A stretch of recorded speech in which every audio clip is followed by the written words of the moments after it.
Put the Thunder on his back here tonight. When it gets to clutch time, some people built for it. Some people shy away from it. Game 7's coming up. Should be a good one.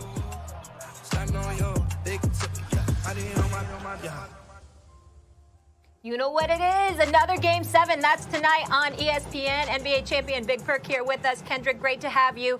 Guys, Rockets, Thunder, everyone's playing their former team. The prize, you get to face the Lakers. Max, who is this game really about for Houston? Come on, James Harden. If you say Houston Rockets, you think James Harden. He every year is a perennial MVP candidate, and in the playoffs, he's a perennial all-star, but not an MVP candidate. Not this year so far. This year so far, he's playing like an MVP.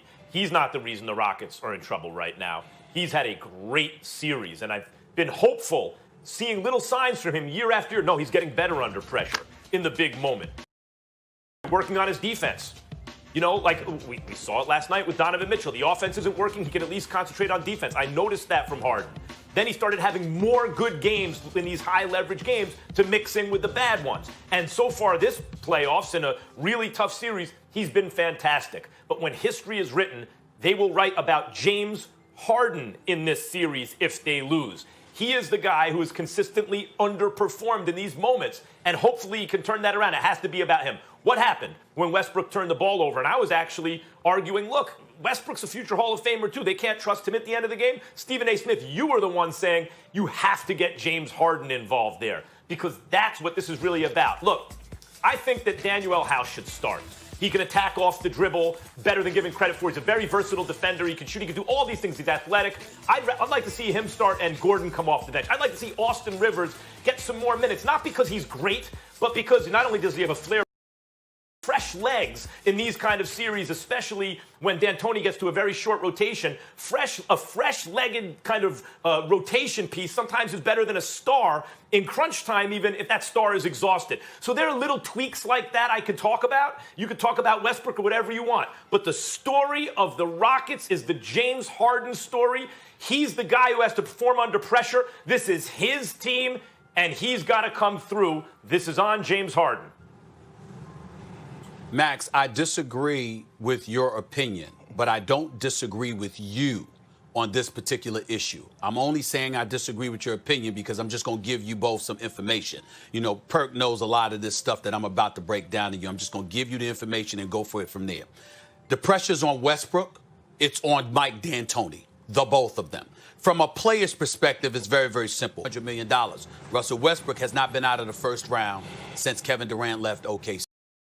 Westbrook missed the first 4 games, the first 4 or 5 games or so in this series. He comes back. He scores just 7 points on 3 of 13 shooting in the first game.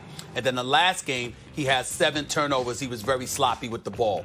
He is the guy you traded Chris Paul for. Now, obviously, you traded Chris Paul because at the end of the season, Chris Paul and James Harden wasn't even speaking to one another. And we sort of stared down that Chris Paul was giving James Harden late in the game the other night. They just didn't like each other at the end of the season. And when James Harden alluded to in the post-game conference after they lost to Golden State last year, excuse me, we all know what the problem is. We know what we need to do. Everybody and their grandmother knows he was talking about how Chris Paul needed to get the hell up out of Houston. Now, they can slice it any way they want to, but that's the story emanating out of the Rockets organization. If I'm wrong about that, there's a whole bunch of Houston Rockets that are lying because that is the story that you've continuously heard, as I'm sure Perk has heard, being right there outside of Houston.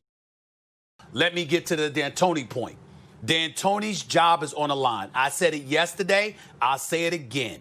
If Mike D'Antoni loses Game 7 tonight, Mike D'Antoni will not be the head coach of the Houston Rockets next season. I don't give a damn what Tillman Fertitta tells you, what Daryl Morey tells you. I don't care. I am telling you, Mike D'Antoni will be relieved of his duties as head coach of the Houston Rockets if they lose this game. Why do I say that? Because Mike D'Antoni is the one that didn't sign the contract extension offered to him by Tillman Fertitta and Daryl Morey. Mike D'Antoni was the one that gave the impression through a handshake agreement that there was an agreement that was reached before his agent, Warren Legary, sat up there and said, we're not satisfied with that offer.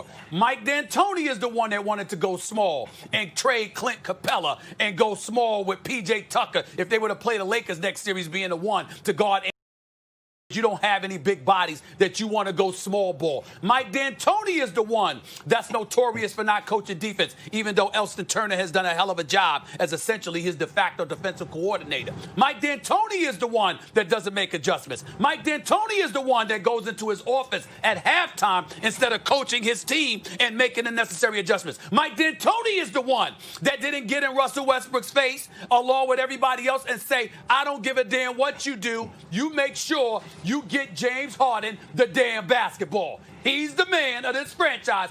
Get him the damn ball. Mike D'Antoni didn't do all of those things. So when we talk about a Game 7, I'm not saying that James Harden doesn't matter, but all of those reporting stuff that I just threw out there for you matters immensely. And to your point, he ain't going nowhere.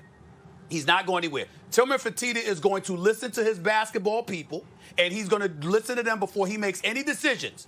But he has with Daryl Morey outside of the China incident, okay? And he's not going to have a problem with him now. This is not on Daryl Morey, who's constantly trying to do something.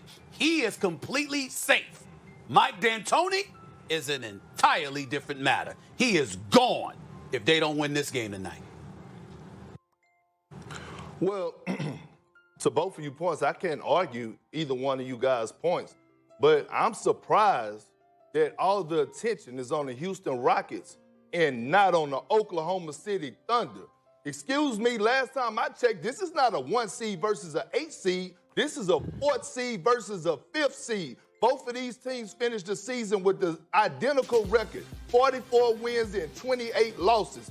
I said this before the season started when everyone else counted Oklahoma City out, and I heard that Chris Paul chose to stay there. I said that Oklahoma City will make the playoffs. They will in the playoffs because I looked at their roster, and they have a deep roster, so we need to be sitting up here talking about Oklahoma City and not the Houston Rockets because they're not going anywhere. And when you look at this Oklahoma City team and led by Chris Paul, who I thought should have been in the top 5 in the MVP conversation because he's the most valuable player to his team, we got to start giving credit where credit's due. And looking in this Game 7, my microscope is focused on the Oklahoma City Thunder because they didn't fight all this way to push the Game 7 to go home. These guys really think that they can win, and rightfully so. Because when you look at their team, one could argue that they have a better roster, a better team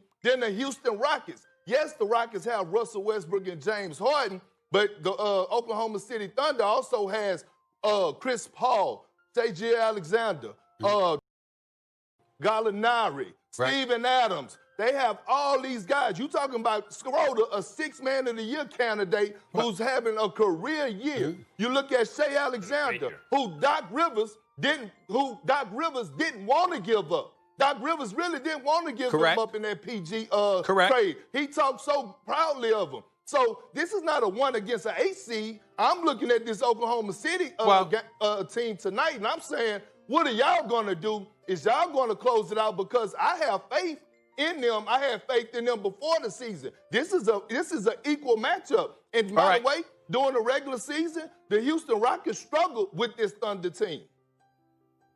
Yes, they did. They will lose in the first round. Last time I checked, they're in the playoffs, and they're about to go home in the first round. I'm predicting they'll lose Game 7 tonight. So the bottom line is that prediction I didn't hear that. consistent. I didn't hear that. I didn't hear that. I didn't hear that. All right, I'm just saying, I think they're going to lose, but I do think they're going to lose. And let me tell you something right now, KP. You can focus on OKC all you want to, and they deserve our respect. No question about it.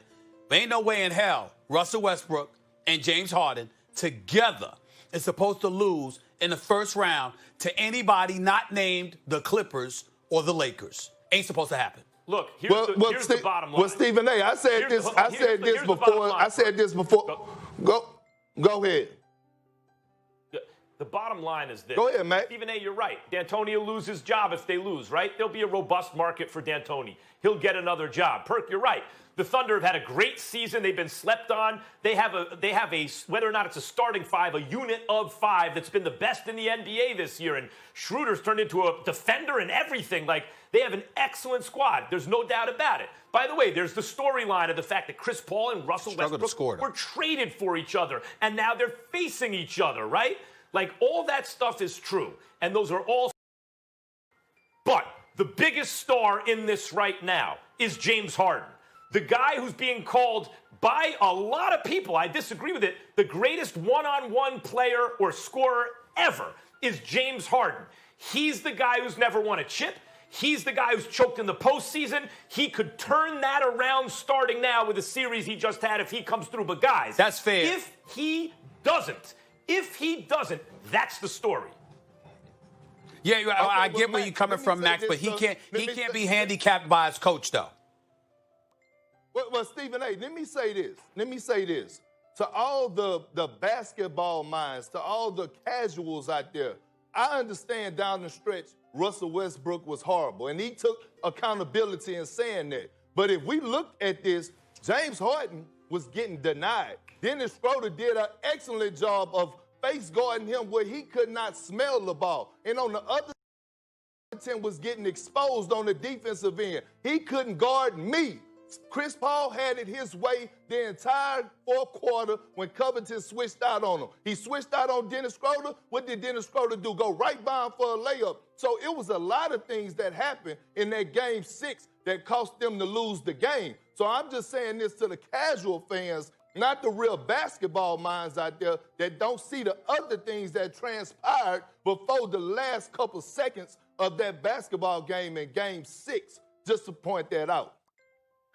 Appreciate that insight.